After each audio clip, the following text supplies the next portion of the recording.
은혜 받으실 하나님 말씀은 신약 126페이지 누가복음 18장 1절에서 8절 말씀이 되겠습니다.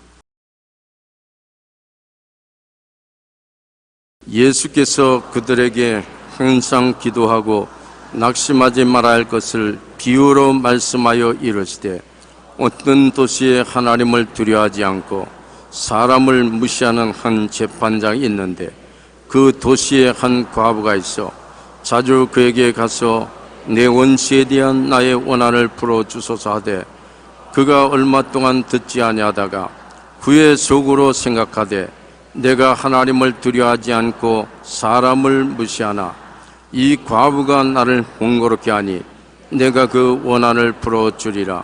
그렇지 않으면 늘 와서 나를 괴롭게 하리라 하였느니라.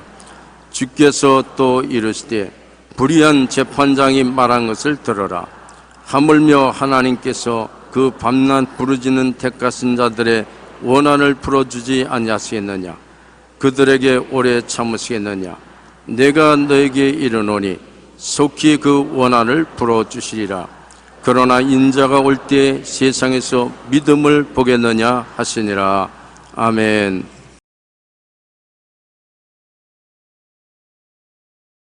오늘 기도라는 제목으로 여러분과 함께 은혜를 나누겠습니다. 대화가 가족이나 이웃과 이야기를 나누는 것처럼 기도는 창조주와 대화를 나누는 것을 말하는 것입니다.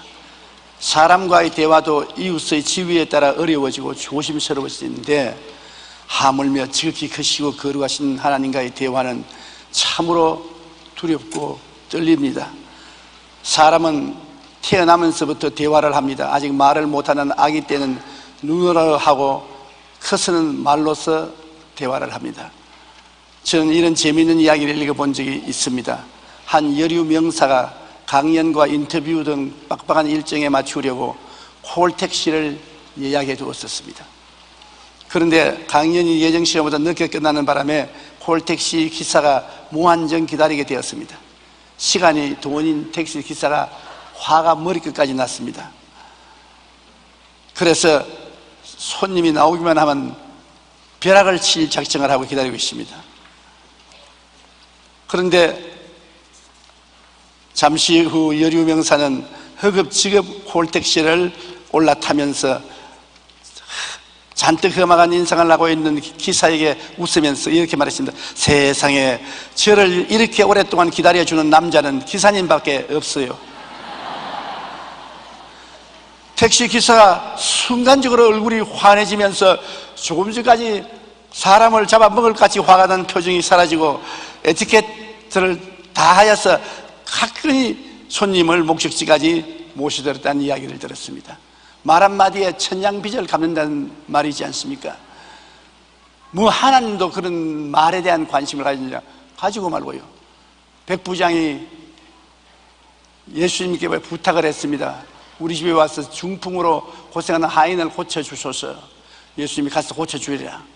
그러니까 백부장이 하는 말이, 우리 집까지 올 필요가 어디 없습니다.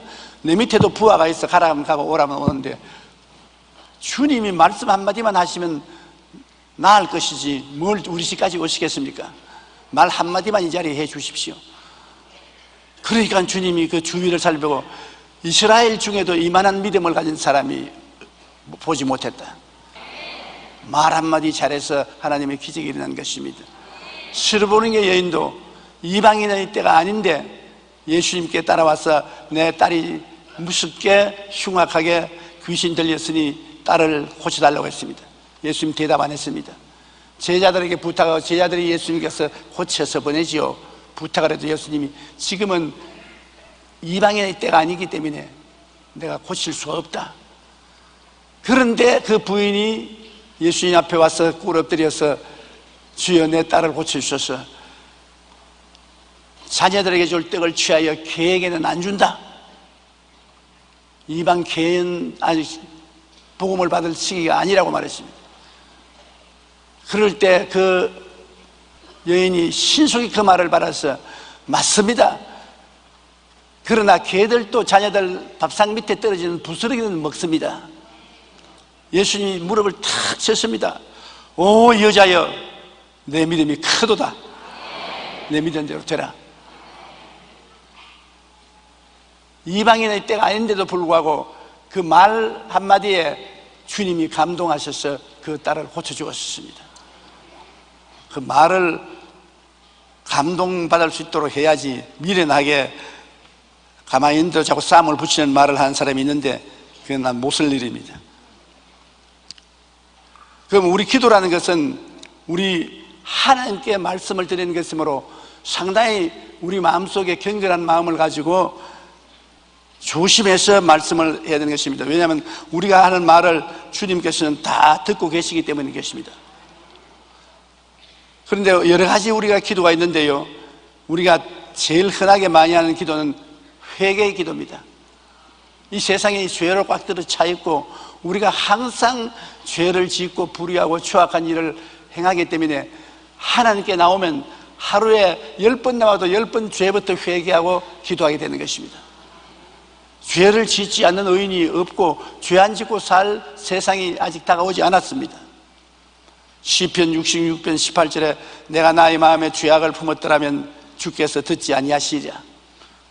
죄악을 품고 기도하는데 주님이 들을 리가 있겠습니까?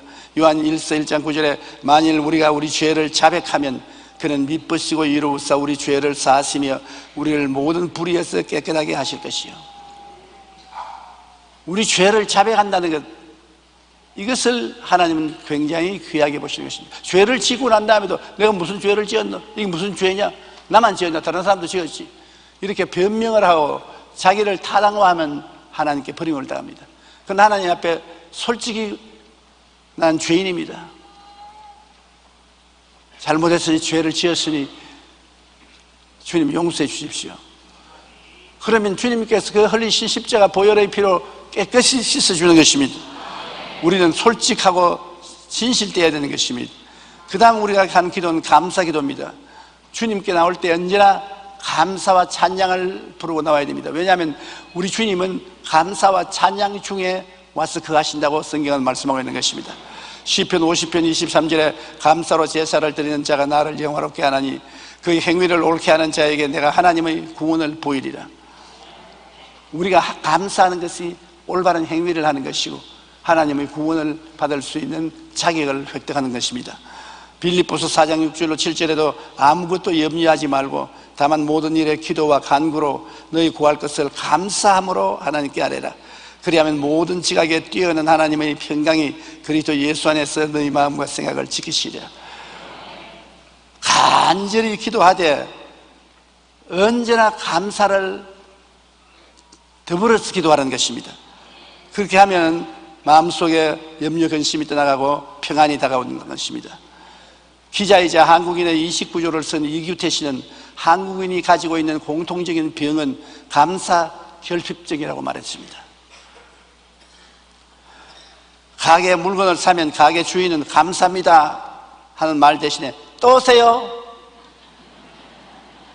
이것은 상당히 이기적인 말이 되는 것입니다. 어린 아이들도 장난감을 사주면 고맙습니다 그렇게 하겠는데 야 신난다. 감사는 온데간데 없습니다. 반면에 미국 사람들이 가장 많이 사용하는 말 가운데 하나는 감사합니다입니다. 미국 사람들은 손목가락만 하면 놀려줘도 땡큐 감사합니다. 입에 감사가 늘 붙어 있어요. 그러나 우리 한국 사람은 감사에 굉장히 인색한 것입니다. 미국 사람들에게는 가게에 가서 조그마한 물건을 하나 사도 땡큐 땡큐 하고 허리를 굽힙니다. 미국의 부모들은 아이들에게 평범한 일에도 땡큐 하도록 훈련을 시킵니다. 감사를 꼭 하도록 훈련시키는 것입니다. 영국의 화가이자 시인인 로제티는 이렇게 말했습니다. 무신론자의 가장 나쁜 순간은 그가 진실로 감사해야 할 때 감사할 대상이 없다는 것입니다. 아름다운 자연을 바라보고 마음이 감동돼 믿는 사람은 하나님 저 아름다운 자연을 만드시니 감사합니다 하고 찬양할 때 있는데 무신론자는 찬양할 자가 없습니다. 그러므로 그 아름다움이 끝까지 그 마음을 만족해 주지 못하는 것입니다. 하나님을 믿지 않는 무신론자들은 아름다운 경치를 보고 그저 그 멋있다, 형식적으로 외칠 뿐 진실로 감사할 대상자가 어디 있습니까? 우리는 늘 하나님께서 베풀어 주신 은혜에 감사해야 합니다.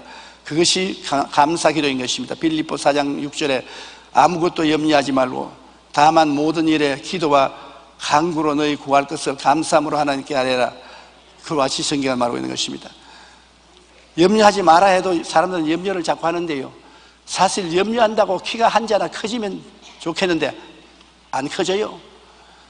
염려한다고 까만 머리가 흰머리 되고 흰머리가 까만 머리도 안 됩니다. 이발소에 가서 물떨어야 희고 까마게 되는 것입니다. 그러므로 염려 근심하지 말고 하나님께 다 맡기라는 것입니다. 감사하고 맡기면 하나님이 염려와 근심을 옮겨주시고 마음에 평안을 주신다는 것입니다. 우리 예수님께서도 이 땅에 계실 동안에 감사를 많이 하셨습니다. 마지막 만찬할 때도 이에 잔을 받아서 감사 기도하시고 이러시되 이것을 갖다가 너희끼리 나누라. 떡을 가져서 감사 기도하시고 떼어 그들에게 주시며라고 말하고, 성찬도 예수님이 감사 기도로 시작해서 감사로 마쳤습니다. 나사로의 무덤가에 가서도 예수님께서 나사로를 살려내기 전에 눈을 들어 우러러보시고 이러시되 아버지여 내 말을 들으신 것을 감사나이다. 감사 기도부터 먼저 하고 난 다음에 나사로야 나오라고 고함을 치시니 죽은 나사로가 살아서 나왔던 것입니다. 그 다음 우리의 기도는 도우심을 간구하는 기도인 것입니다.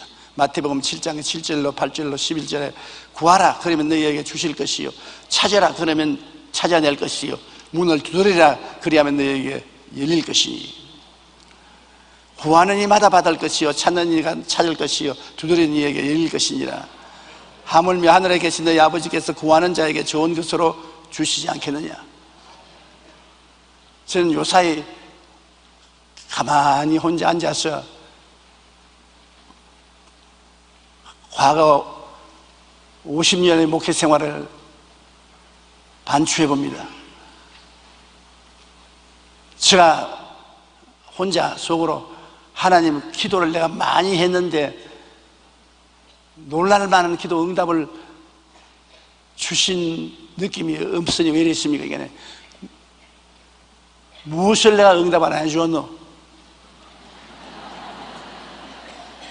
꼬집어 말해보라. 그래서 제가 말했습니다. 하나님, 20대부터 몸이 약한 것이 지금 올해 74살이 돼도 아직까지 몸이 허약합니다.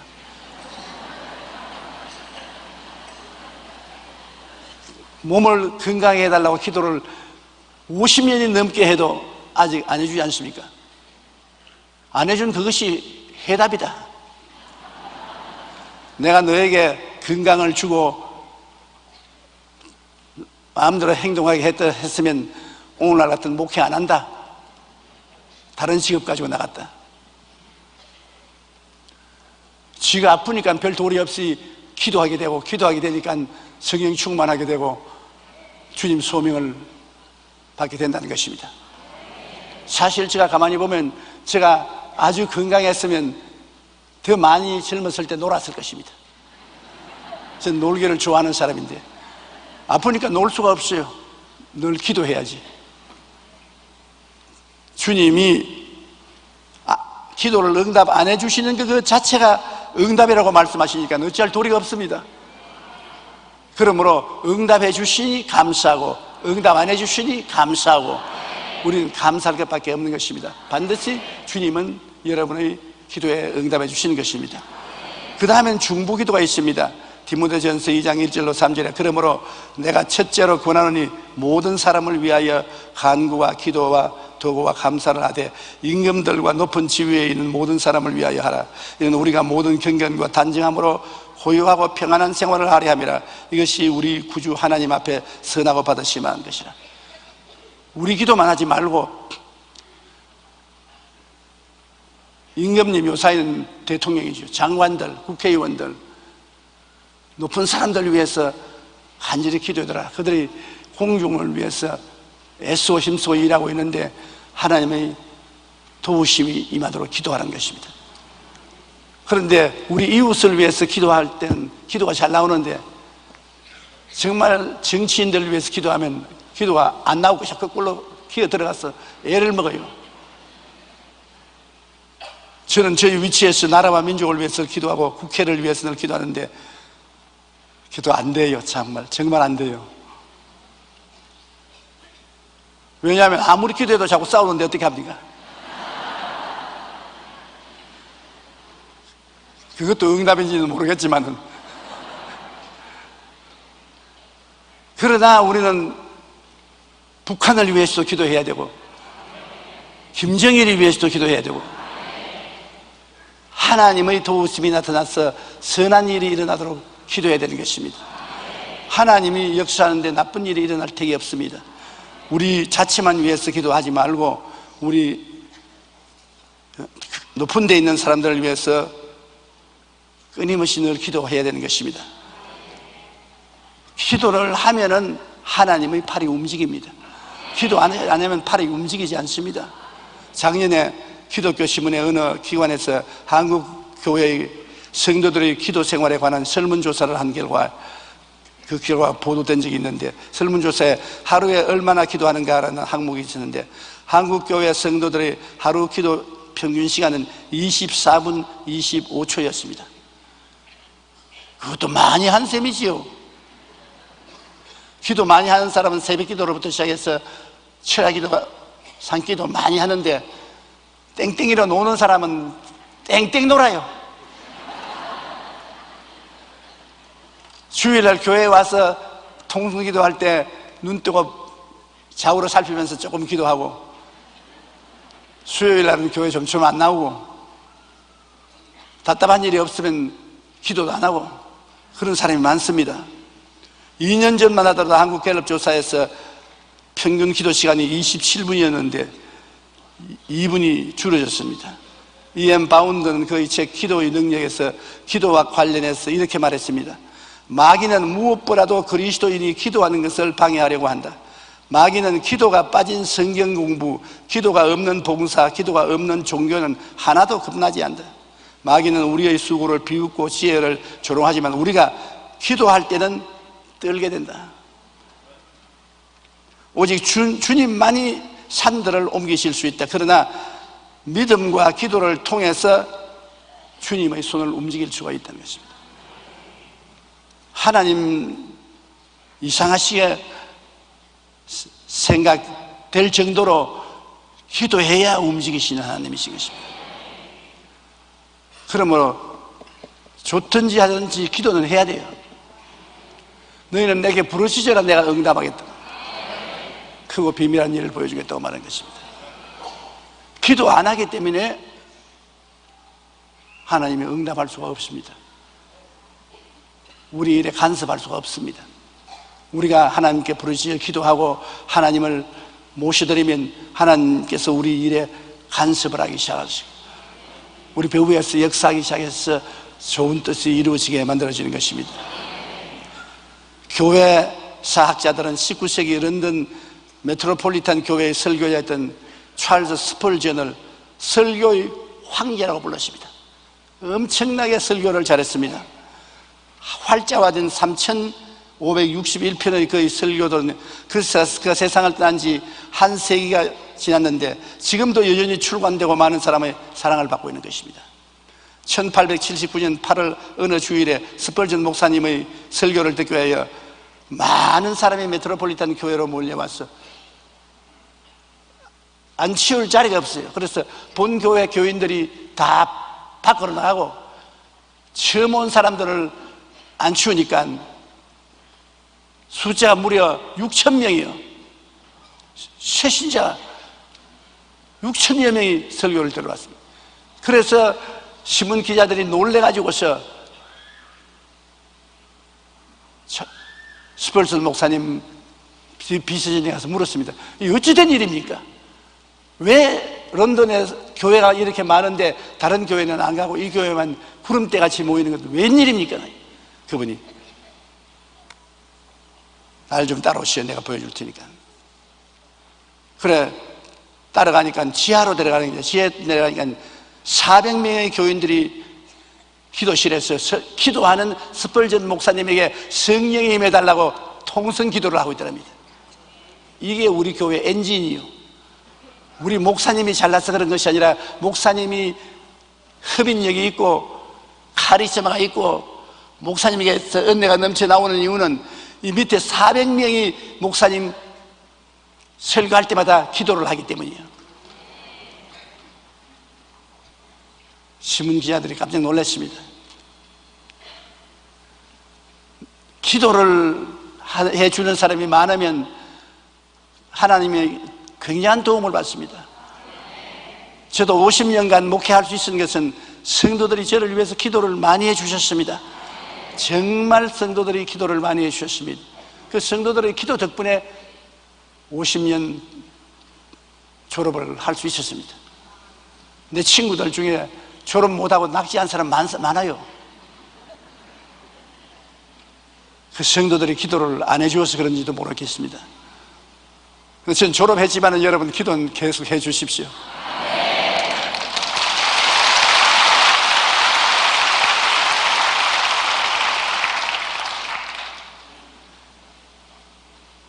자꾸 요새 인터뷰하면은 이제 큰 교회 목회를 그만뒀으니까 앞으로 뭐 하려고 하나? 그걸 자꾸 묻습니다. 그래서 제가 하는 말이, 아니, 내 사랑과 행복 나누기 운동을 하고 있지 않냐? 그건 말고, 왜 전 세계로 다니면서 부흥회를 하고 온 한국 전국에 부흥회를 했는데, 이제는 어떠한 사역을 하려고 하나? 그건 난 졸업했으니까 지금 내가 하는 것은 이영훈 목사를 도와서 조금이라도 모퉁이 시간이 나와서 내가 필요하면 내가 시간 땜질은 해주겠다. 왜냐하면 내가 할 일을 다 하고 달려갈 길을 다 달리고 믿음을 지켜왔으니까 이제 이 교회를 어깨에 걸머쥐고 나가는 책임자는 내가 아닙니다. 이영훈 목사님이십니다. 그러면 우리가 어찌하는지 이영훈 목사 뒤를 밀어주고 기도해주고 도와줘야 되는 것입니다. 그래야 이 교회가 계속해서 성장을 발전할 수 있는 것입니다. 중보기도란 자기 자신이 아닌 남을 위해 기도하는 것을 말합니다. 이웃과 교회, 나라와 민족, 세계 선교를 위해 기도하는 것입니다. 우리 교회가 폭발처럼 부흥된 것도 교회를 위해서 기도해주는 성도들이 굉장히 많기 때문에 교회가 이렇게 폭발적으로 발전하고 있는 것입니다. 여러분께서 다른 사람들에게 늘 부탁할 것은 여러분 기도를 해달라고 부탁을 해야 되는 것입니다. 우리 예수 믿는 사람에게 해줄 수 있는 가장 큰 은혜는 기도를 해주는 것입니다. 기도해주는 사람이 많으면은 하나님의 도우심을 크게 받을 수 있는 것입니다. 그런데 되게 많은 성도들이 기도하는 방법을 몰라요. 그냥 호함을 치고 때만 쓰면 되는 줄 아는데 그렇지 않습니다. 기도에 순서가 있고 질서가 있는 것입니다. 기도를 응답받기를 원하면 먼저 분명한 목표 있는 기도를 해야 되는 것입니다.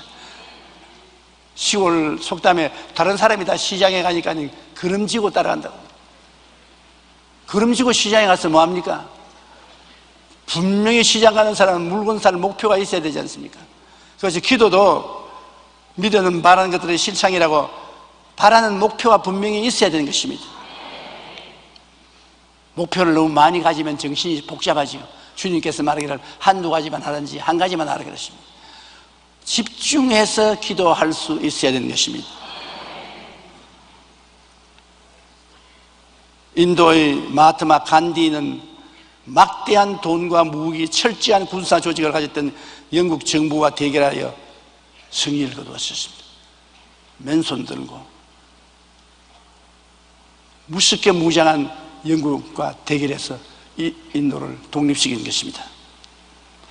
정말 계란으로 바위를 치기와 같은 상황에서 간디가 승리할 수 있던 것은 국가를 구원하기 위해서 반드시 영국을 이겨야 한다는 분명한 목표를 가지고 그 목표를 국민들에게 인식시킨 것입니다.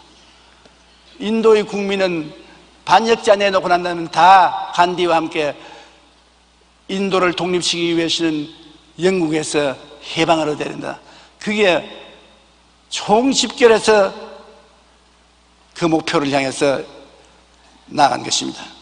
승리를 거둔 후 간디는 목표의 힘은 군사력보다 강하다. 조직적인 정신력은 조직적인 군사력보다 위대하다고 말한 것입니다. 정신력이 군사력보다 강하다고 말한 것입니다. 단결한다는 것은 엄청나게 무서운 것입니다. 우리 교회 지어보니까 여의도에 나와서 우리가 교회를 한참 지으려고 하는데 IMF가 와서 전부 회사 문을 닫고 경제적으로 아주 적시판이 되었을 때 쉽게 교회가 무너질 수 있습니다. 많은 사람들이 여의도 순복음교회가 무너졌다 그랬습니다. 그런데 왜 안 무너졌습니까? 우리 교회 성도들이 엄청나게 단결을 해서 세계 최대 교회를 세워서 온 세계 복음화하겠다는 결심을 하고 있었습니다. 그러기 때문에 그 어려움을 이기고 우리가 세계 최대의 교회를 제일 먼저 도달할 수가 있는 것입니다. 그 한 가지 예로 80이 넘은 할머니가 철학이 돼 나왔는데 제가 설교하려고 이랬으니까 자꾸 가래를 잡아당기게 할머니 아유 그렇지 않더라도 괴로움이 많은데 할머니가 왜 나를 괴롭힙니까? 가만히 계시니까 뭐를 신문지에 사가지고 와주세요. 근데 이거 그게 뭡니까? 근데 이거 교인들에게 좀 보이고 할머니가 뭘 보이려고 합니까? 가만히 앉아 계세요. 그냥 할머니 우셔요. 그래서 5분만 그럼 이야기하세요. 그러니까 그 신문지를 펼치니까 놋그릇에 숟갈과 놋젓가락입니다. 그것을 두고 여러분, 나는 이 젊은 목사가 교회를 세워서 영혼을 구원하려고 하는데 기여할 수 있는 돈이 없다. 정부가 주는 구제미를 가지고 사는 나가 무슨 돈이 있느냐.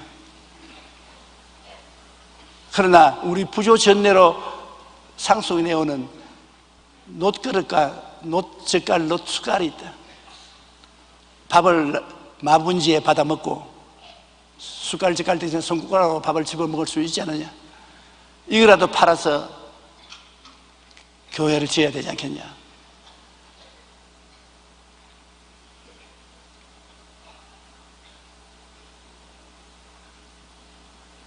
내가 눈물이 너무 나서 감당을 못했습니다. 지금도 그때 생각하면 눈물이 나서 말이 막힙니다. 내가 할머니, 내가 죽었으면 죽었지 이 놋그릇, 놋젓갈, 놋숟갈 못 받겠습니다. 80이 넘어 자수신 할머니 마지막까지는 밥그릇 주셔 빼앗는 목사가 무슨 목사입니까? 그러니까 철석주의한테는 늙은 할머니가 가져온 헌금이라고 해서 안 받느냐고 통보라고 오니까 그 마음이 전체 성도들에게 전달돼 가지고서 그 철야기도 수천 명이 나왔는데 모두 다 여기 일어나서 집을 내놓겠습니다. 자동차를 내놓겠습니다. 근데 1년치 월급을 내놓겠습니다. 그 교회를 짓는데 필요한 돈이 그날 하루 저녁에 언약으로 다 약속이 됐습니다.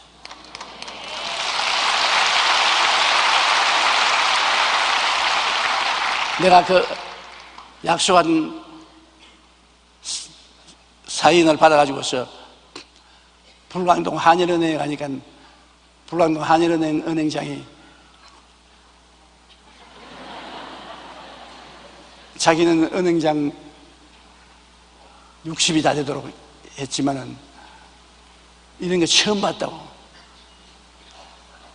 이 교회는 반드시 지어지겠는데 조건이 하나 있거든. 그 전에 목사님이 병들어 죽지만 안 하면 이 교회는 짓겠구나. 제가 그때 너무 못 먹고 너무 걱정을 했기 때문에 연기 같아요, 연기. 흔들흔들한 게. 그래서 의사 진단을 받아오라 합니다. 얼마나 걱정을 했던지 엑스레이 찍어서 폐병이라도 재발했으면 끝장났지 않습니까? 그래서 하나님께 기도하고 금진을 하니까 몸에 나쁜 데가 하나도 없어요. 건강해요. 그래서 은행에서 돈을 주어서 이 교회를 짓고, 교회를 짓고 나니까 10,000명, 20,000명, 30,000명 성도들이 모여오는데 그 돈 제가 갚아버렸죠.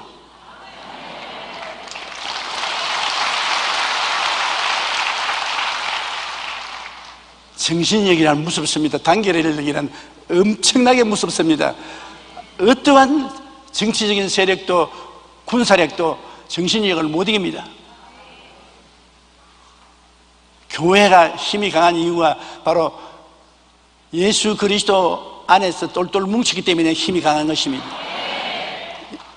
인류 역사를 통해서 교회와 싸운 나라들이 안 망한 나라가 없습니다. 가장 무섭게 싸운 나라가 로마 아닙니까? 로마는 10대 왕조를 계속하면서 기독교인들을 잡아 죽였지만은 나중에는 로마 자체가 기독교국가 되어보고 마는 것입니다. 지금 북한의 성도들이 많이 고통을 당하고 있지만은 이외로 지하에 있는 성도들이 많이 있습니다. 강제노동 수용소에 잡아넣고 죽인다고 해서 불이 꺼지지 않습니다. 정신력 중에 신앙보다 강한 것이 없습니다.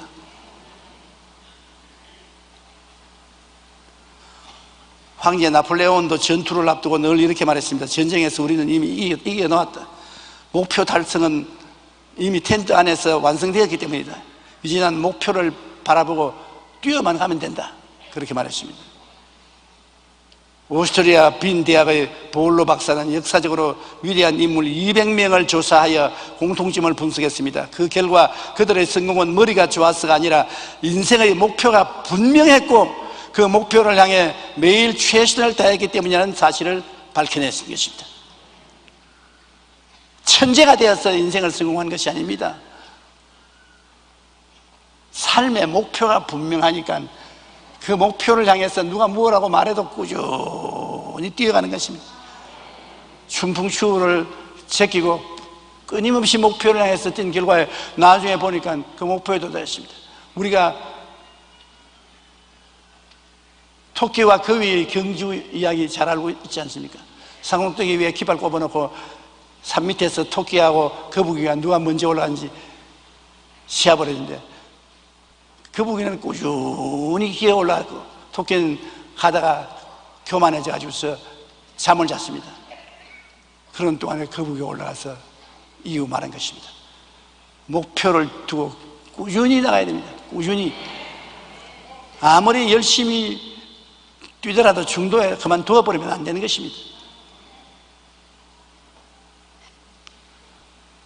믿음은 바라는 것의 실상이라고 성경은 말씀하고 있습니다. 그러므로 바라는 목표가 분명할 때 믿음의 역사가 생겨나고 분명한 목표가 있을 때 그 목표를 이룰 수 있는 꿈이 마음을 점령하게 되는 것입니다.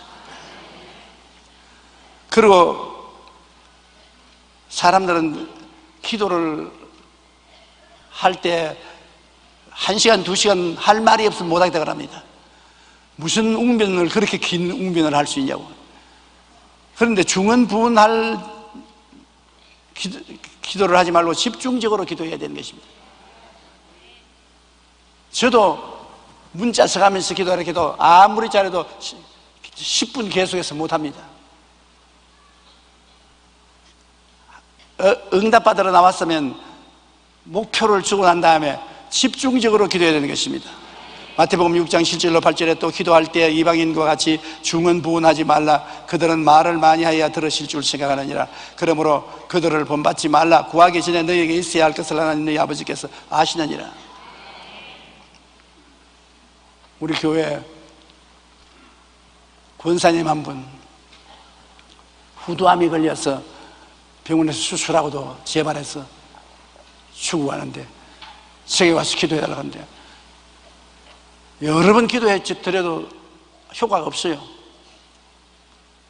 그래 나중에는 그 권사님이 오는 것이 귀찮았습니다. 그런데 내 마음속에 무슨 생각이냐면 사람의 마음에 믿어 이르고 입으로 시인하여 구원에 이른다고. 권사님 공책을 한 권 사고 연필을 여러 개 사서 오라고 가지고 이걸 가지고 기도문에 올라가서 굴 속에 들어가서 금식하면서 제가 채찍에 맞으므로 너희가 나음을 입었다는 베드로전서 2장 24절을 만분을 적어라. 만분을 적을 때마다 큰 소리를 내어서 제가 채찍에 맞으므로 너가 나음을 얻었나니 입으로 시인하고 만분을 적어서 오너라 그랬습니다. 열흘 또 더 지냈습니다. 권사님이 얼굴이 환해서 내 사무실에 문을 두들기고 들어가면서 목사님 숙제 다 했습니다. 근데 그때 말이 그렇게 분명하게 나올 수 없어요. 전에는 목사님 이거 뭐예요? 좀 살려주십시오. 이거 똘당해. 목사님 숙제 다 했습니다. 어디 봅시다. 숙제는 다 했는데 암은 어디 갔습니까? 암요? 잊어버렸네. 숙제한다고 잊어버렸다는 겁니다. 이렇게 권사님 모습이 눈에 얼렁얼렁합니다. 나았어요. 근데 거기서 재미를 보아가지고서 뇌 하수체 암에 걸린 자매님이 계신데 서울대학에 입원했는데 수술을 해도 99%는 죽고 1%밖에 살 가능성이 없다고 말했습니다. 그래서 1%의 가능성을 위해서 가족들이 수술을 하는 게 좋겠다고 말을 했습니다. 근데 그 자매님께 부탁한 것은 그렇게 아프니까 기도도 잘 못하니까 그냥 뇌 하수체 암을 고쳐 주옵소서 하는 말을 1000번을 주기도문과 함께 외우라는 거예요. 주기도문 한번 외우고 뇌 하수체 암을 고쳐 주십시오. 그런데 999번 해도 아무 효과가 없었는데 1000번을 하자 성령의 뜨거운 불이 임하여서 온몸이 후끈거리 나더니 수술하기 전에 검사를 해보니까 내 하수체 암이 없어져 버렸어요. 이런 것은 목표를 하고 실제로 그런 일이 나타나는데 뭐 부인할 수가 없지요. 그러므로 기도를 중언부언하지 말고 집중적으로 하세요. 남편 구원받기를 원하면 와서 한 30분 동안 남편 구원시켜 주시옵소서. 남편 구원시켜 주시옵소서. 남편 구원시켜 주시옵소서. 남편 구원시켜 주시옵소서. 남편 구원시켜 주십시오. 남편 구원시켜 주십시오. 집중하라고. 그것만 가지고서 30분 하라고. 왜? 여러분이 남편 구원하기를 원하는 것 하나님 미리 다 알고 계셔요. 거기에다 문자 붙이려고 하지 말고 지극히 거룩하신 하나님, 전지전무수부지하신 하나님, 어제도 계시고 오늘도 계시고 내일도 계신 하나님, 긍휼과 자비를 베푸사 우리 남편 구원해 주시옵소서. 그럼 남편 구원해달라는 말은 요만하고 서론이 너무 길어서 하나님이 본론부터 말해라, 서론하지 말고 그렇게 말할 것입니다. 저는 요사이 기도하면 아예 내가 하나님께 원하는 바를 계속 반복해서 기도합니다. 집중적으로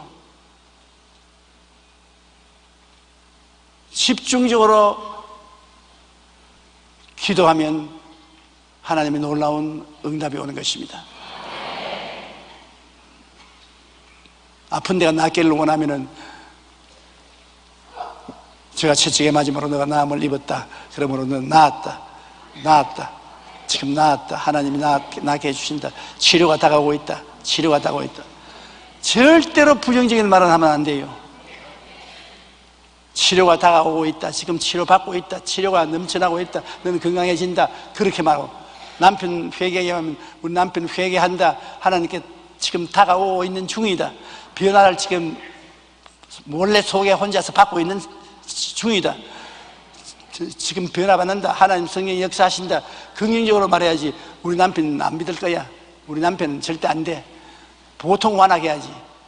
소 능구렁이가 몇 마리 들어있는데 그렇게 해버리면 뭐 끄떡냐고 마는 것입니다. 언제든지 긍정적으로 집중적으로 기도해야 되는 것입니다. 그리고 기도가 뜨거운 소원이 동반돼야 되는 것입니다. 원함이 동반돼야 돼요. 소원이 없이 그냥 장난삼아 하는 기도는 소용이 없어요. 시편 145편 19절에 그는 자기를 경외하는 자의 소원을 이루어 주시며 또 그들의 부르짖음을 들어서 구원하시리로다. 시편 37편 4절에 또 야훼를 기뻐하라 그가 내 마음의 소원을 내게 이루어 주시겠다. 한 청년이 목사님께 찾아와서 목사님, 나는 기도를 해도 하나님이 응답을 잘 안 하시는데 어떻게 하면 응답받는 기도를 할 수 있습니까? 그러니까 두말하지 않고 목사님이 그 청년 손을 잡고 호숫가로 갔다. 호숫가에 가더니 옷 벗으라 그래요. 옷 벗으니까 자기도 옷 벗고 둘이가 호수 안으로 들어갔습니다. 그래, 왜 호수에 왔습니까? 그래, 자고 가만 내 시인들 해라. 목이 이만큼 채인데 오더니 그냥 목사님이 머리를 눌러가지고 물속에 깔아뭉개겠습니다. 아니, 기도하는 거 배우러 왔는데 물에 빠져 죽으러 나왔거든. 근데 막 죽겠어. 막 속이 답답해서 발버둥을 치고 영 기절할 만한 할 때 목사님 손을 놔줌으로 속구지 올라와서 화를 벼락까지 냈습니다. 기도하는 법 가르쳐달라 했지 물에 빠뜨려 죽여달라고 내가 부탁을 했냐고. 그럼 목사님이 씩 웃으면서 굉장히 숨 쉬고 싶지 말을 내라고 합니까? 그만한 간절한 소원만 있으면 기도하면 응답을 받는다. 기도가 그냥 장난삼아 재미삼아 하는 것이 아니라 그런 소원이 마음속에 있어야 기도가 응답된다. 절실하고도 간절한 마음, 이것이 기도에 꼭 필요하다고 말했습니다. 그렇게 하면 믿음으로 기도하게 되는 것입니다. 만사를 제껴놓고 믿음으로 주님께 부르시면 주님은 우리가 생각하는 것보다 더 많이 응답해 주시는 것입니다. 하나님은 죽은 자를 살리심이 없는 것을 있는 것으로 부르시는 하나님이시기 때문에 믿음으로 구하고 조금도 의심하지 말아야. 의심하는 자는 바다 물결같이 의지할 때가 못 됩니다. 하나님 앞에 나와서 내가 확실한 믿음의 입술의 고백을 하고 계속 기도하면 주님께서 우리에게 응답을 해 주시는 것입니다. 응답을 해 주실 때까지 기도를 계속 해야 되는 것입니다. 조금 기도하다가 말면 안 돼요. 엘리야는 우리와 성정이 같은 사람이로되 그가 비가 오지 않기를 간절히 기도한 즉 3년 6개월 동안 땅에 비가 오지 아니하고 다시 기도하니 하늘이 비를 주고 땅이 열매를 맺었다고. 간절한 기도를 하면은 응답하는 것입니다. 우리 오늘 읽은 성경 말씀 누가복음 18장에 과부가 재판장 앞에 나와 하는 기도가 바로 이런 기도의 순수였습니다. 그 과부는 내 원수에 대한 나의 원한을 갚아달라는 분명한 목적을 가지고 계속적이고 집중적인 기도를 했습니다. 왜냐하면 얼마 동안 듣지 않았으나 자주 그에게 와서 계속 기도를 했습니다. 그리고 뜨거운 소원의 기도를 한 것은 이 과부가 나를 괴롭힐 정도로 나를 찾아온다. 과부는 뜨거운 소원을 가지고서 그 재판장이 괴로워할 정도로 찾아가서 부르짖은 것입니다. 그래서 재판장이 들어줄 수밖에 없었어요. 믿음의 기도를 한 것은 믿지 않았으면 와서 기도 안 할 것입니다. 믿었기 때문에 밤낮 와서 부르짖고 기도했습니다. 그러므로 이 재판장이 감당을 못하고 응답을 해주고 말한 것입니다. 여러분, 우리 예수 믿는 사람은 기도하는 것이 호흡하는 것과 같습니다. 우리의 대다수의 기도는 감사와 찬양의 기도보다는 현실에 도와달라고 하는 기도가 되게 많습니다. 그리고 하나님께 도움을 청하는 것 절대로 나쁜 것이 아닙니다. 과거 구약이나 신약의 선배들이 기도한 것은 대개 다 도움을 달라고 기도했지 순수하게 찬양만 하는 기도는 하는 사람들은 별로 많지 않습니다. 그러므로 하나님께 기도하는 것 절대로 나쁘지 않고 달라고 하는 것 나쁘지 않습니다. 여러분이 하나님 앞에 올바른 호소를 통해서 기도만 하면은 오늘날 또 하늘 문을 여시고 하나님은 여러분의 소원에 응답해 주시는 것입니다. 오늘날 또 구원도 받고 병도 낫고 귀신도 쫓겨나가고 기적도 일어나고 좋은 일이 일어나게 되는 것입니다. 하나님이 같이 계시면 우리 인간의 힘으로 상상할 수 없는 일들이 일어날 수 있는 것입니다. 오늘 또 여러분에게 좋은 일이 일어날 수 있습니다. 하나님이 배후에 계십니다. 하나님이 계시지 않는 사람처럼 살면 안 됩니다. 하나님이 항상 배후에 계신 사람으로 자각하고 여러분이 하나님께 의지하고 기도하고 살아나가면 여러분이 성공적인 인생을 살아갈 수 있는 것입니다. 우리 고개 숙여 기도드리겠습니다. 하나님 우리 아버지여, 우리는 이 땅에서 외롭고 괴롭고 힘없이 살아가고 있을 때가 많습니다. 하나님께서 우리를 도와주지 아니하시면 도울 자가 없을 때가 많습니다. 내 아버지 하나님이 오늘 또 우리가 주님 성전에 모여서 기도에 대한 말씀을 나누었는데 우리에게 용기와 힘을 주시사 기도할 수 있게 해주시옵시고 응답받게 해주시옵시고 기적이 일어나게 도와주시옵소서. 예수님 이름으로 기도합니다. 은혜 받으신 하나님 말씀은 구약 성경 이사야 30장 18절 말씀이 되겠습니다. 그러나 야훼께서 기다리시나니 이는 너희에게 은혜를 베풀려 하시며 일어나시리니 이는 너희를 긍휼히 여기려 하심이라. 대저 야훼는 정의의 하나님이심이라. 그를 기다리는 자마다 복이 있도다. 아멘.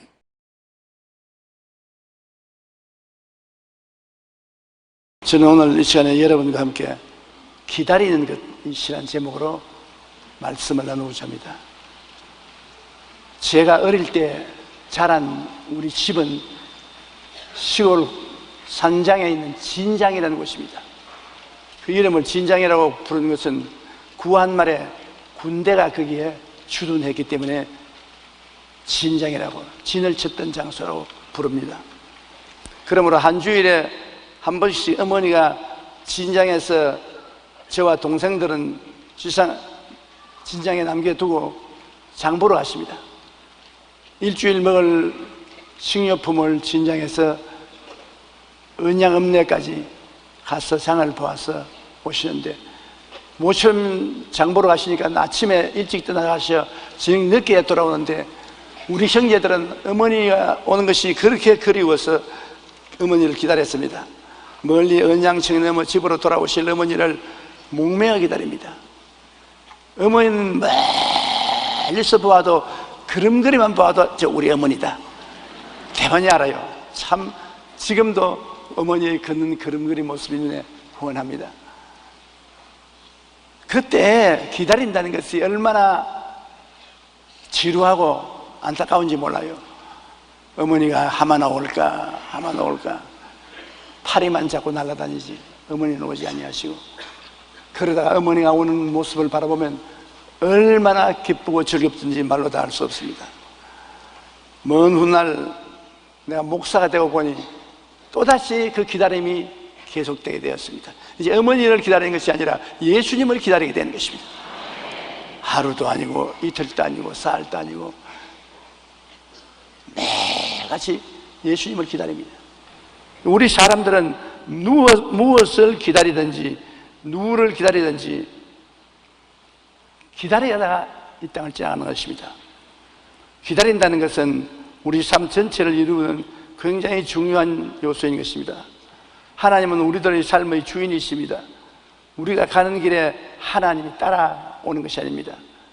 우리는 하나님을 따라가는 것이 우리 인생인 것입니다. 많은 사람이 자기를 내가 앞으로 나갈 때 주님께서 따라와 주십시오. 그건 잘못된 기도인 것입니다. 하나님, 내가 하나님을 쳐다보고 기다립니다. 하나님이 나를 인도하여 주시옵소서. 하나님이 가시는 곳에 우리가 따라가야 되는 것입니다. 그러므로 항상 잠잠하고 하나님을 앙망하고 기다리는 것이 우리 사람들이 해야 될 일인 것입니다. 성경에 보면은 사도 바울 선생은 굉장한 신앙인이었습니다. 그는 하나님의 은혜가 충만하고 하나님에 대한 열정이 굉장했습니다. 그러므로 바울에게는 기다리는 것이 굉장히 괴로웠습니다. 무엇이 치고 나가는 것을 좋아했었습니다. 그런데 하나님은 바울이 하나님 앞서 나가는 것을 굉장히 원치 않았었습니다. 하나님이 성령을 통해서 못 가라 했습니다. 우리가 예수 믿거나 신앙생활을 하거나 하나님 사역할 때 우리 힘으로 하지 않습니다. 성령이 언제나 함께 역사하는 것입니다. 눈에 안 보여도 성령을 숫자에 넣어야 되는 것입니다.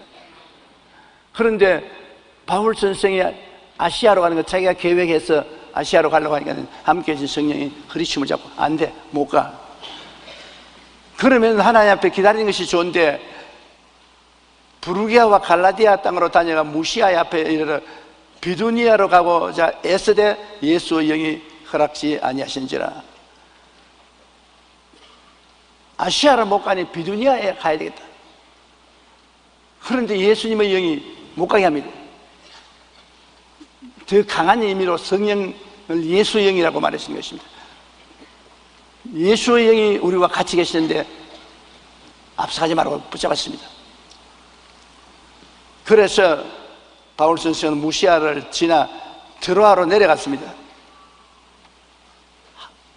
올라갈 사람이 내려간다는 것은 힘들거든요. 인생 오르막길로 가는 것이 아니라 인생 내리막길로 가듯이 하나님을 순종하지 않고 하나님 앞에 자꾸 가려니까 하나님이 붙잡았지 않습니까? 성령이 못 가게 붙잡고 예수의 영이 가지 못하도록 붙잡았으니까 결국에는 올 때 갈 데 없으니 밤에는 기다리며 기도할 수밖에 없습니다. 이제는 바울이 드로아에 내려가서 하나님께 간절히 기도하니까 마음속에 환상이 떠올랐습니다. 마게도니아 사람 하나가 환상 중에 나와서 그에게 청하여 이르되 마게도니아로 와서 우리를 도우라. 비로소 하나님이 마게도니아 사람을 환상을 통해서 그에게 보여주면서 다른 데 가지 말고 아시아로 가지 말고 비두니아로 가지 말고 마케도니아 구라파로 와서 말씀을 증거해라. 처음 바울 선생의 전도는 소아시아에 집중되었는데 이제 구라파에 와서 복음을 증거해라. 바울이 그 환상을 봤을 때 같은 일행들이 굉장히 기뻐했습니다. 하나님이 저 사람들에게 복음을 전하라고 마케도니아로 우리를 부르신 줄 우리가 알았다는 것입니다. 여기 보십시오. 무슨 일을 할지라도 마음을 비워놓고 하면 안 되는 것입니다. 마음에 하나님의 꿈인 청사진을 가지고 해야 되는 것입니다. 꿈이 없는 민족은 망한다고 그러지 않습니까? 올 때 갈 데가 없으니까. 꿈이 있어야 마음에 집중도 생기고 일할 에너지도 생기는 것입니다. 꿈이 없으면 마음을 집중할 수 없습니다. 산만하고 무엇을 할지 모릅니다. 그런데 바울 선생이 꿈이 없이 선교에 나가니까 예수의 영이 맞고 성령이 맞고 못 가게 하고 꿈을 얻을 때까지 들어와서 기다리게 만드는 것입니다. 상당히 조바심이 나고 안타깝지만은 기다려야 됩니다. 그래서 마게도니아의 환상이 나타날 때까지 기다려야 되는 것입니다. 바울 선생은 마게도니아로 가라는 지시를 받고 난 다음에야 마음에 확신을 가질 수 있었습니다. 성령이 우리 가슴 속에 주시는 크고 작은 꿈을 품고 살 때 우리 삶이 흐트러지지 아니하고 우리 삶이 이루어지는 것입니다. 지금 여러분 가슴에 손 얹고 한번 생각해 보십시오. 여러분에게 무슨 꿈이 가슴 속에 있습니까?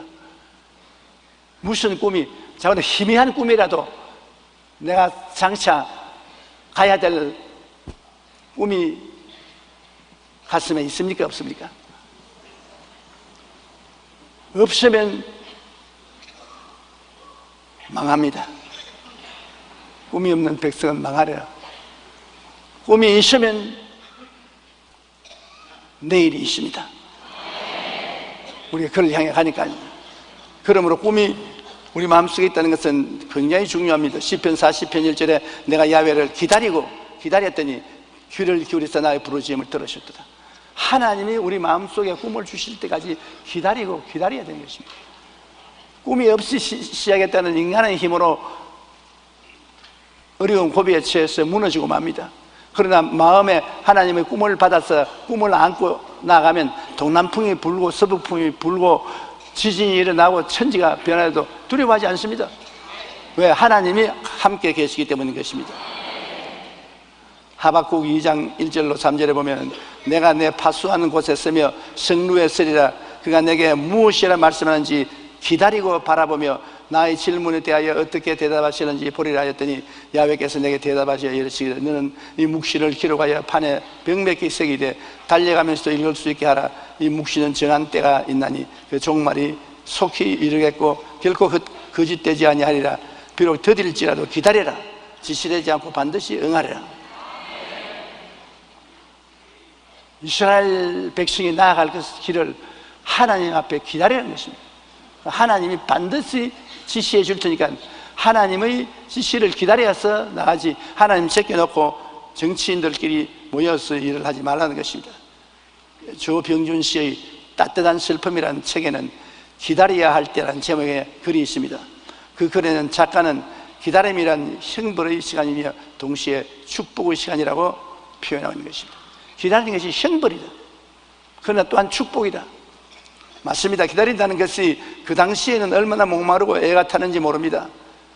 그러나 답답하고 힘이 드는 기다림의 형벌은 결국 꿈이 성취되는 축복으로 우리에게 다가오는 것입니다.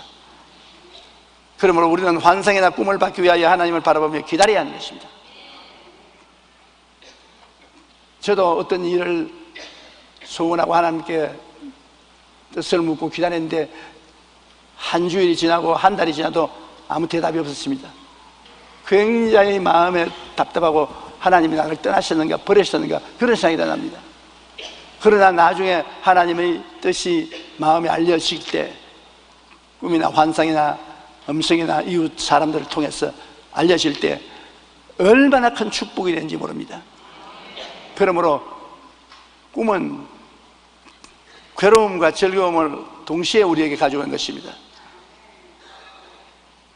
10억짜리 집에 사는 사람이 1억짜리 집에 사는 사람보다 더 행복할까요? 대학 교수가 유치원 교사보다 성공한 사람입니까? 커다란 외제 자동차를 타는 사람은 띠꼬를 타는 사람보다 성공한 인생이라고 말할 수 있습니까? 성공과 행복의 기준은 단순히 외형에 있지 않습니다. 진정으로 성공한 사람이란 하나님이 원하시는 것을 이룬 사람이 것입니다. 하나님이 원하시는 삶을 사는 것이 성공한 삶입니다. 아무리 거창스러운 일을 해도 하나님이 원치 않은 삶은 먼지와 티끌 같습니다. 강철왕 카네기는 이런 말을 했습니다. 나는 방직 공장에서 일할 때 꿈이 있었습니다. 그 꿈은 방직 공장 최고의 직공이 되는 것이었습니다. 그러나 방직 공장을 그만두고 내가 우체부로 취직을 했을 때 나는 최고의 우체부가 됐다는 꿈이 있었습니다. 어느 날 나는 강철에 손을 대기 시작했습니다. 그리고 내 꿈은 강철 왕이 되는 것이었습니다. 그리고 나는 그 꿈을 이루어 정말로 강철 왕이 되고 말았습니다. 우리는 기도하고 기다리며 성령께서 우리 마음에 주시는 크고 작은 꿈을 품고 살아가야 합니다. 그러할 때 그 꿈이 언젠가 반드시 이루어지고 삶의 진정한 성공과 행복을 얻게 되는 것입니다.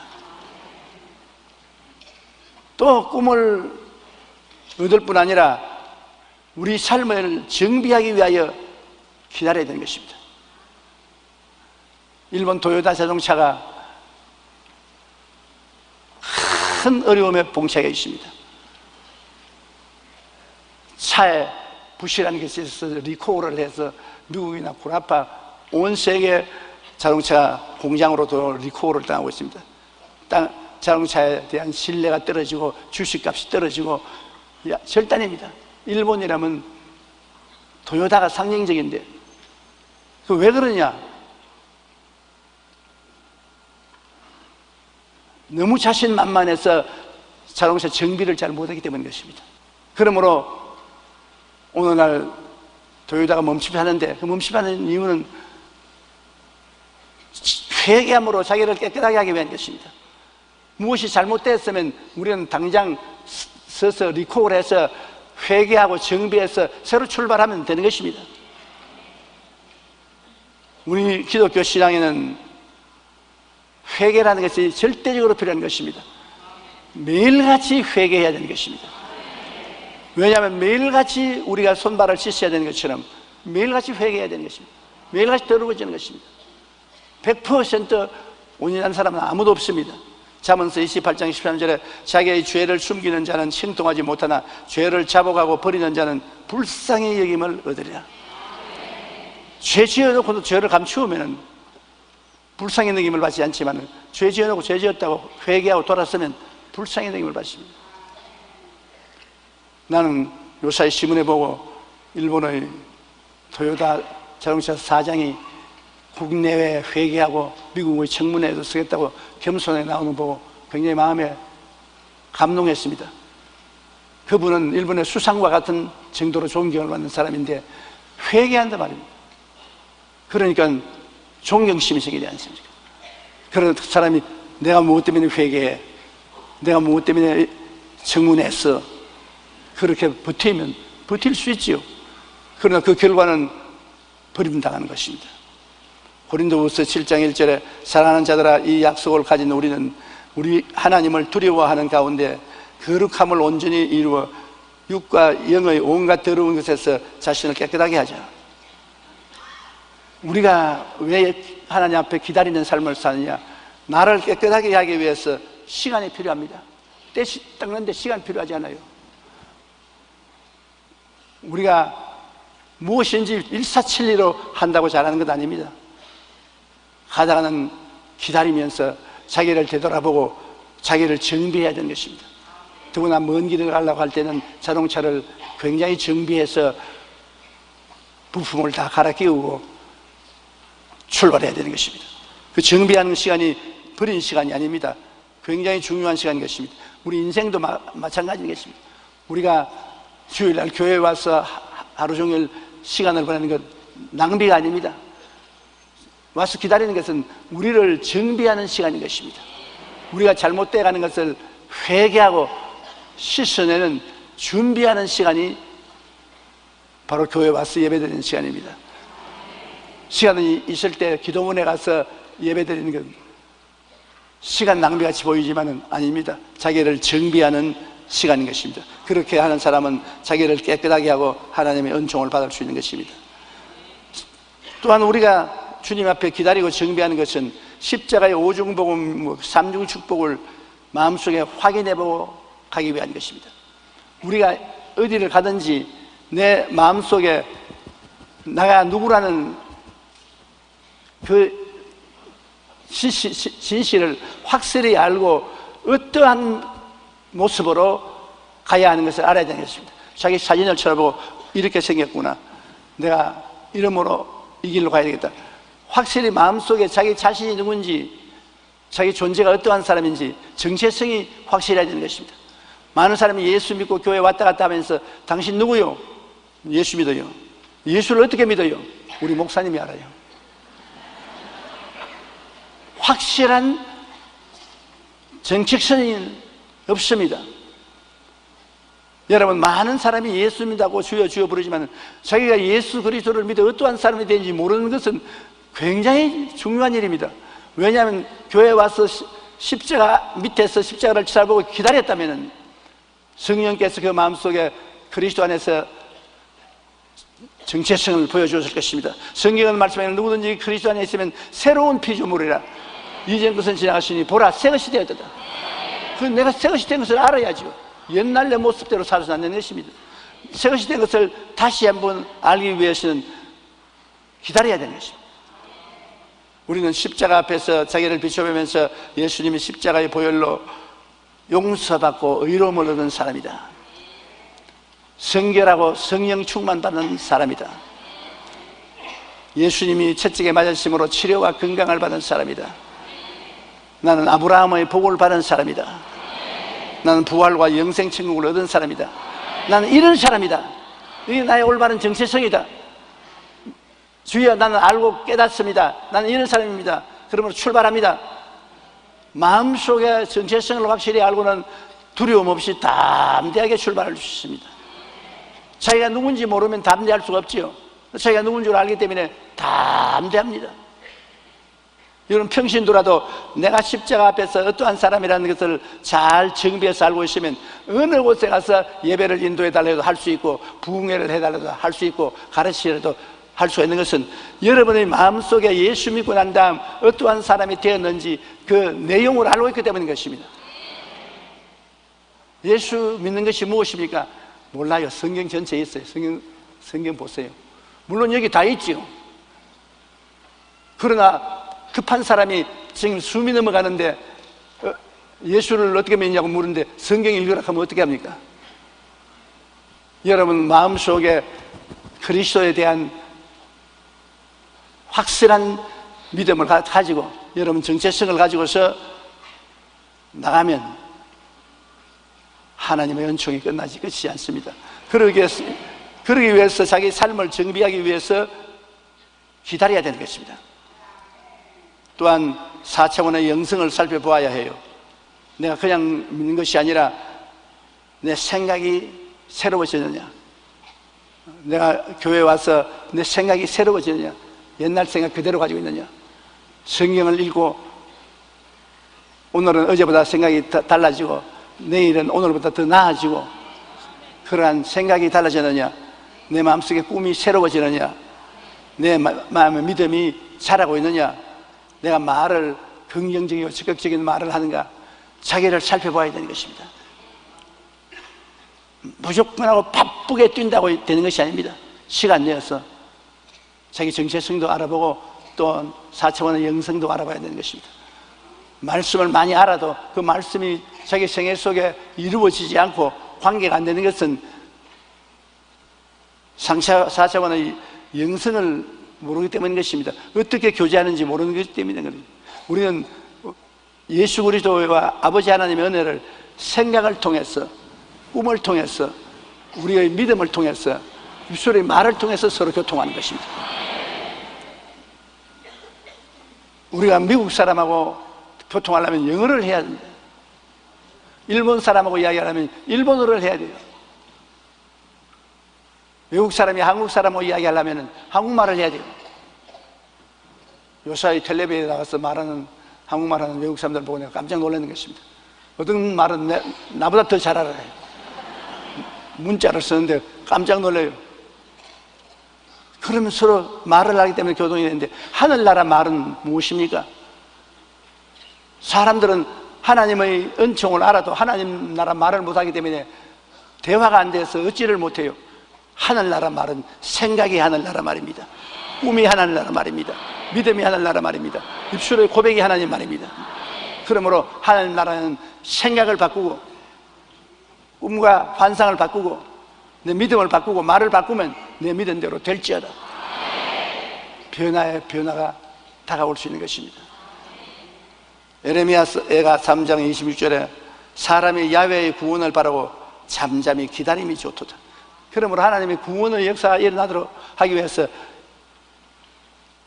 기다리는 시간을 갖고 마음을 정비해야 되는 것입니다. 요사이 사람들이 너무 바빠요. 밥도 바쁘게 먹고 일도 바쁘게 하고 잠도 바쁘게 자고 대화도 바쁘게 하고 죽기도 바쁘게 죽습니다. 좀 슬로우해야 돼요. 시편 123편 1절로 2절에 다윗은 이렇게 말했습니다. 하늘에 계시는 주여, 내가 눈을 들어 주께 향하나이다. 상전의 손을 바라보는 종들의 눈같이, 여주인의 손을 바라보는 여종의 눈같이 우리의 눈이 야훼 우리 하나님을 바라보며 우리에게 은혜 베풀기를 주시기를 기다리나이다. 상전의 손을 바라보는 같이, 여주인의 손을 바라보는 같이 우리가 하나님을 기다리면 하나님이 우리에게 은혜와 능력을 주시는 것입니다. 조금 기도하고 난 다음 너무 급한데 하나님이 안 돌봐주시니까 내가 하나님 앞서 해야지, 그러다가 버림당하는 것입니다. 하나님이 주시는 능력을 받아서 일을 해야지요. 다윗은 시편 40편 1절에 내가 야훼를 기다리고 기다렸더니 귀를 기울이서 나의 부르짖음을 들으시더라고 고백했습니다. 이처럼 영적으로 성숙한 신앙인은 하나님을 기다리고 또 기다린다. 조금 기다렸다고 기다린 거 아닙니다. 기다리고 또 기다리다.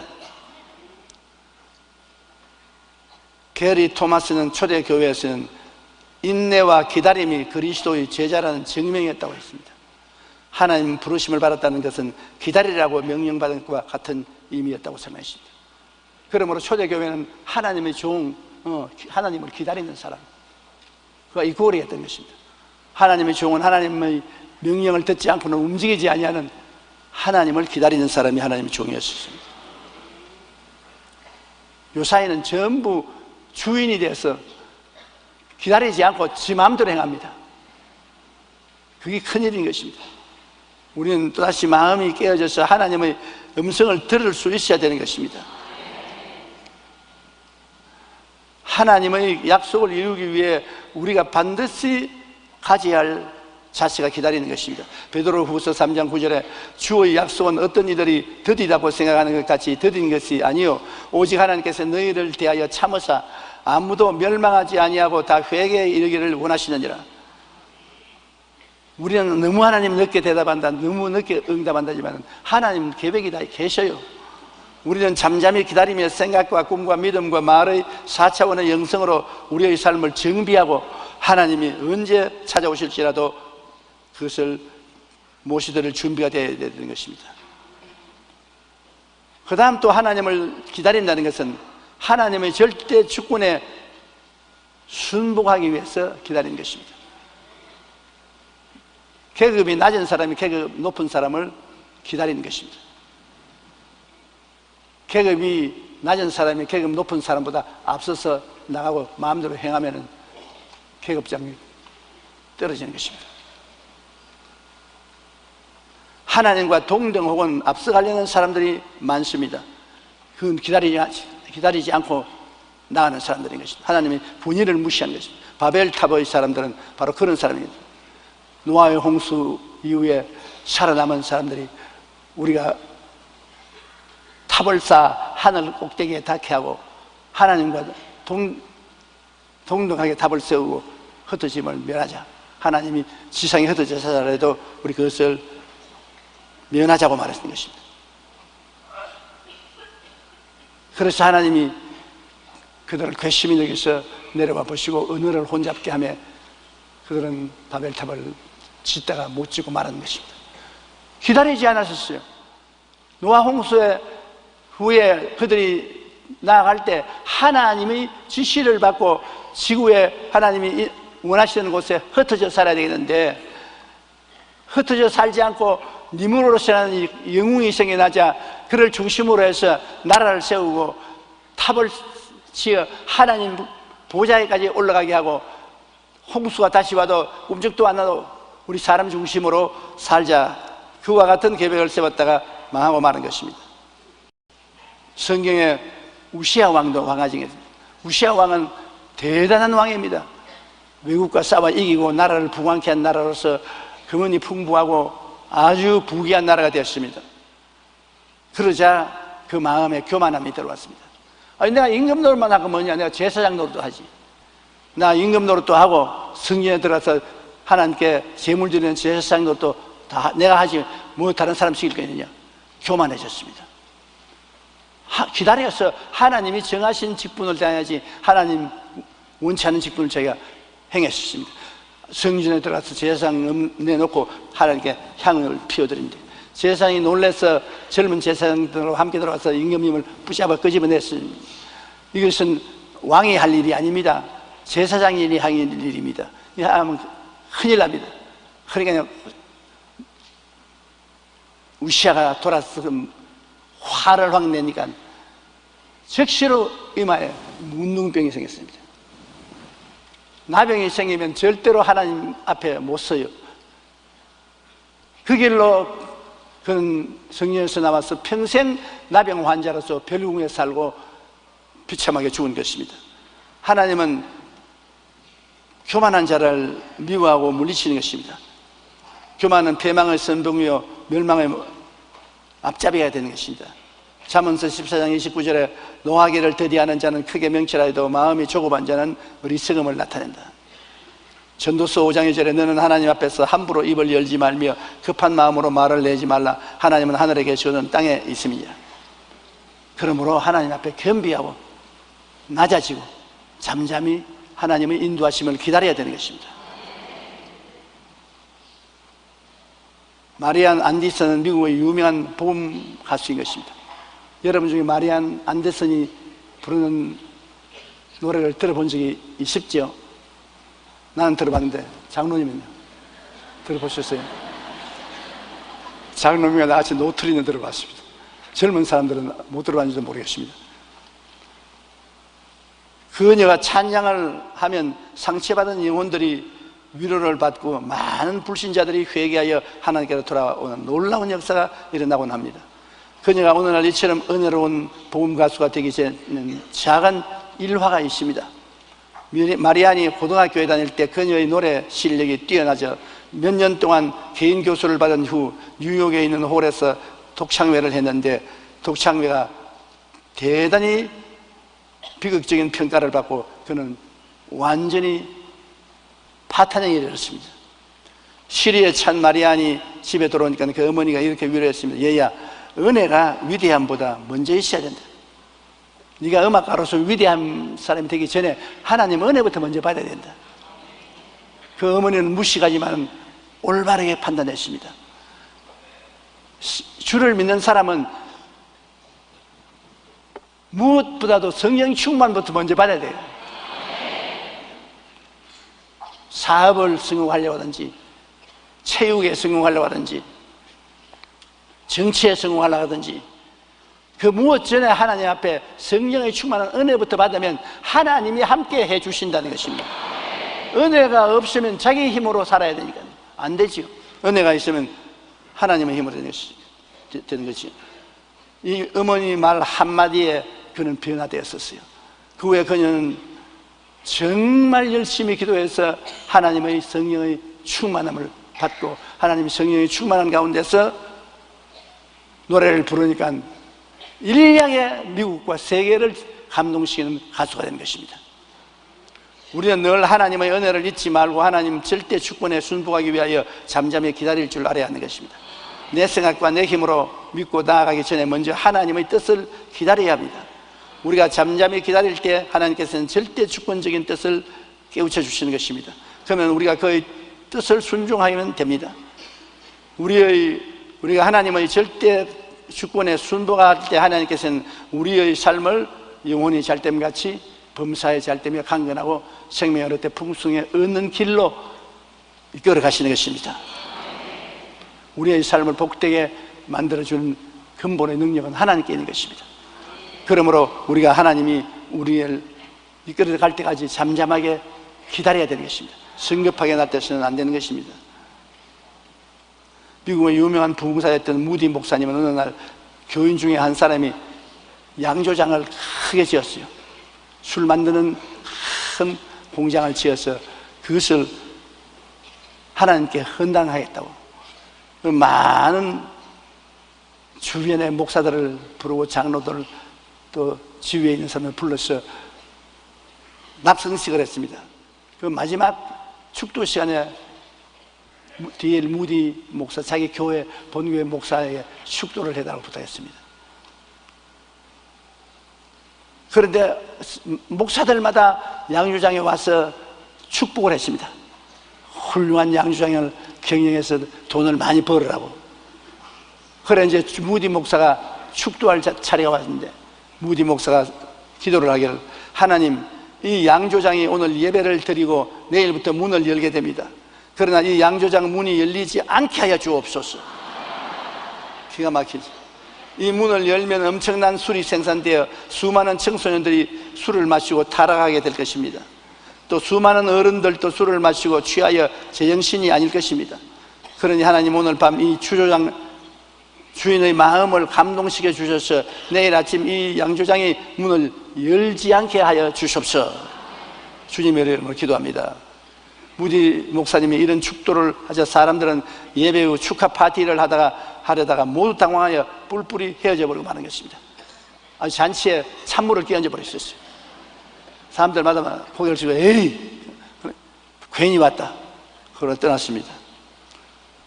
그날 밤 양조장 주인은 밤에 고민하느라 한잠도 못 잤습니다.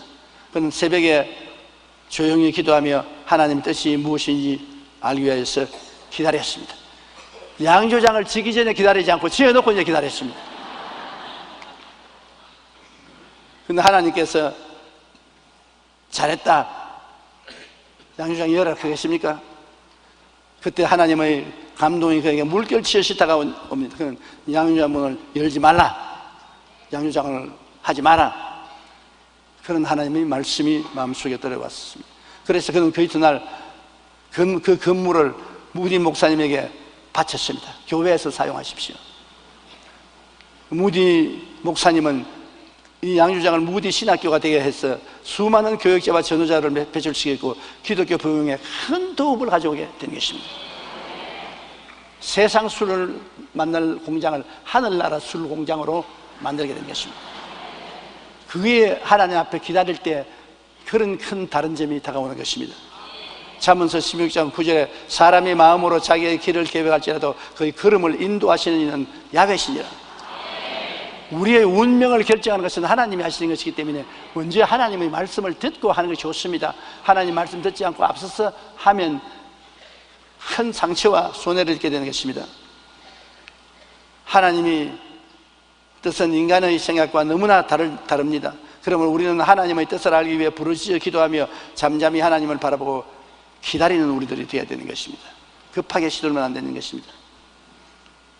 그 다음 또 왜 우리가 기다려야 되냐면 믿음의 진실성을 증명하려면 기다려야 되는 것입니다. 정말 믿는 사람은 끝까지 기다려요. 정말 안 믿는 사람은 조금 기다리다가 집어치워버려요. 아브라함이 85세 아들 얻겠다고 약속하고 난 다음에 무려 15년 동안 기다려요. 95, 100살이 될 때까지 기다려요. 철저히 믿었으니까. 그렇게 안 믿었으면 중도에 포기했을 것인데요. 그래서 100세 아들 이삭을 낳은 것입니다.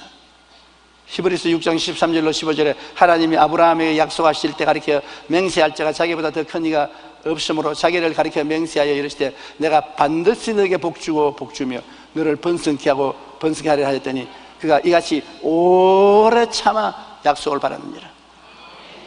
하나님 약속했다고 당장 안 일어난다고 낙심하지 마십시오. 오래 참는 것을 하나님 시험해 보시는 것입니다. 요셉은 무려 13년 동안 기다렸습니다. 애굽의 국무초리가 된 것을 하나님이 꿈으로 보여주었는데도 불구하고 종살이 13년에 잔뼈가 다 굵었습니다. 그 오랜 기다림 후에 하나님이 그를 애굽의 국무총리로 만들어 주신 것입니다. 얼마나 기다린 것이 안타깝고 답답하게 했습니까? 시편 105편 17절로 19절에 그가 한 사람을 앞서 보내셨으며 요셉이 종으로 팔렸도다. 그의 발은 차고에 차고 그의 몸은 쇠사슬에 매였으나 곧 야훼의 말이 응할 때까지 그의 말씀이 그를 단련하였도다. 잠언 16장 9절 사람이 마음으로 자기의 길을 계획할지라도 그의 걸음을 인도하시는 야훼시니라. 하나님이 당신의 뜻을 이루기 위해서 요셉을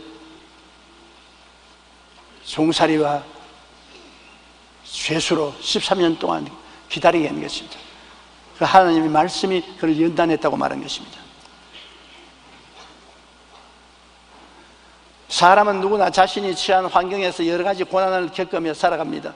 학자들에 의하면 사람이 어려운 일을 당할 때 나타나는 반응은 6가지 형태로 구분된다고 말합니다. 고난이 다가오면 첫째 기피 또는 은둔형입니다. 어려움이 오면 도망치고 회피하려는 태도인 것입니다. 둘째는 절망 또는 자학형인 것입니다. 고난이 처할 때 스스로 절망하여 자살까지 쉽게 해버리고 맙니다. 셋째는 책임 전가형입니다. 언제나 잘못의 원인을 남의 탓으로 돌리고 자기는 책임이 없다고 말합니다. 넷째는 원망 혹은 분노형인 것입니다. 고난이 다가오면 남을 원망하고 마음에 분노가 쌓여 혈기를 부리는 태도인 것입니다. 다섯째는 전투형입니다. 어려움이 오면 무턱대고 싸우려고 들며 폭력을 행사하는 것입니다. 6째, 성숙형입니다. 고난에 처하면 원망하거나 절망하지도 않고 분노로 공격적이 되지도 않고 고난 중에 무슨 뜻이 있을 것이라 생각하며 참고 기다리는 태도인 것입니다. 이렇게 사람은 고난을 만나면 여러 가지 다른 반응을 나타낸다고 하는 것입니다. 제일 고난당했을 때 올바른 반응을 하는 것은 하나님이 무슨 뜻이 있을 것이다. 나는 모르겠지만은 하나님이 이 고난을 내게 보낼 때는 무슨 뜻이 있을 것이니 하나님의 뜻을 기다리자. 미리 나가서 하나님의 뜻을 흥크러지게 하지 말고 기다리자. 어거스틴은 고통은 누구나 동일하게 당하는 것이지만 그에 대한 결과는 그 고통을 당하는 사람의 태도에 따라 다르다고 말하는 것입니다. 하나님께로서 온 시련임으로 하나님의 뜻을 기다리려고 하는 사람은 차분하게 기다리며 고통을 받아들이고 극복합니다. 그러지 못하고 성급하게 내 힘으로 나가서 대적하다 싸움을 일으키고 상실을 입고 무서운 파괴를 당할 때 있습니다. 성경을 통해 보면 믿음의 사람으로 신앙의 모범을 보인 인물은 공통점이 모두 참고 기다림으로 승리한 사람들인 것입니다. 우리가 정말 참된 믿음은 우리 안에 가지고 있다면 어떤 상황에 이를지라도 하나님께 우리 믿음의 진실성을 증명하기 위하여 끝까지 참고 기다려야 되는 것입니다. 내 힘으로 문제를 해결하려고 하지 말고 하나님의 뜻이 있어서 나를 연단하는 것이다. 그러므로 하나님의 뜻을 이룰 때까지 참고 기다리자. 그게 제일 올바른 태도입니다. 그러면 반드시 하나님이 당신의 뜻을 우리에게 보여주시는 것입니다. 우리의 삶의 모든 면에 기다림이 필요한 것입니다. 더구나 하나님을 따라가는 데는 더욱더 그러한 것입니다. 오늘 본문의 이사야 30장 18절 우리 다 같이 한번 따라 읽으십시다. 야훼께서 기다리시나니 이는 너희에게 은혜를 베풀려 하시며 일어나시리니 이는 너희를 긍휼히 여기려 하심이라. 대저 야훼는 정의의 하나님이시라. 그를 기다리는 자마다 복이 있도다. 이야, 기다린다는 것이 얼마나 좋습니까? 하나님은 우리에게 은혜를 베풀게 하려고 기다리는 것입니다. 타이밍을 맞추는 거예요. 우리를 불쌍히 여기려고 기다리시는 것이고 우리를 정의롭게 만들기 위해서 기다리신 우리 하나님이신 것입니다. 현대 문명은 빠른 속도를 강조만 합니다. 사람들은 더 빠른 기차를 타자, 더 빠른 지하철, 더 빠른 자동차, 그런 것을 선호합니다. 인터넷도 하루가 다르게 연결 속도가 빨라져 속도가 조금이라도 느리면 사람들은 기다리지 못하고 답답하여 어쩔 줄을 모릅니다. 심지어 사람들은 병도 한 번의 주사약으로 신속하게 낫기를 바라고 돈벌이도 일확천금하여 하루아침에 부자가 되기를 원합니다. 오래 참고 기다린다는 것은 시대에 뒤진 것이되어 현대인들은 도무지 고난을 참고 오래 기다려서 열매를 맺지 않으려고 합니다. 하워드 위트만은 인생은 기다리는 시간이라고 하는 것입니다. 인생 자체가 기다리는 시간이라는 것입니다. 어린이들은 자전거를 탈 수 있을 때를 기다리고 청소년들은 자신이 자동차를 몰 수 있는 면허를 얻을 때까지 기다리고 의학도는 의사로서 면허 받을 때를 기다리고 젊은 부부는 자기들이 새 집을 살 때를 기다리고 이와 같은 기다림의 예술을 행해야 하는 것입니다. 단번에 안 됩니다. 우리의 삶의 모든 면에는 반드시 기다림이 필요한 것입니다. 인생도 기다리는 기간이요 신앙생활도 기도하며 기다리는 생활입니다. 더구나 우리가 하나님의 뜻을 알고 따르는 데는 더욱 기다림이 필요합니다. 예수님은 끝까지 견디는 자는 구원을 얻으리라고 말씀하시는 것입니다. 그러므로 여러분께서 신앙생활하면서 여러분 마음에 맞지 않는 괴로운 일을 당할 때라도 낙심하지 마십시오. 하나님이 기다리는가 안 기다리는가 그걸 알아보려고 하시는 것입니다. 왜냐하면 하나님은 예수님 보혈을 주고 여러분을 사셨습니다. 하나님 앞에 귀하고 귀한 존재인 것입니다. 여러분이 당하는 여러 시험과 환난은 하나님이 아시고 여러분이 당하는 것입니다. 그러므로 하나님이 나를 아시기므로 하나님 뜻이 이루어지시옵소서 기다리는 것이 좋습니다. 우리 기도드리겠습니다. 하늘에 계신 우리 아버지요, 우리가 이 땅에 살면서 여러 가지 고난을 당할 때 낙심할 때가 많습니다. 아무도 몰라주고 나 혼자 이래같이 망한 줄로 탄식할 때도 많습니다. 그러나 고난을 통해서 하나님은 우리에게 여러 가지 일을 알아보시는 것이옵니다. 우리를 기다리게 만드심으로 우리를 장성하게 하시고 하나님을 공경하는 겸손한 사람이 되게 하시고 또 하나님 주신 꿈을 마음속에 받아들이게 하시고 또 하나님의 절대 주권에 복종하게 하시고 여러 가지 변화를 갖다 주는 것입니다. 그러므로 우리는 신앙생활에 기다림이 절대로 필요합니다. 조급하게 느끼지 말고 기다릴 줄 아는 우리들이 되게 도와주시옵소서. 예수님 이름으로 기도합니다. 아멘.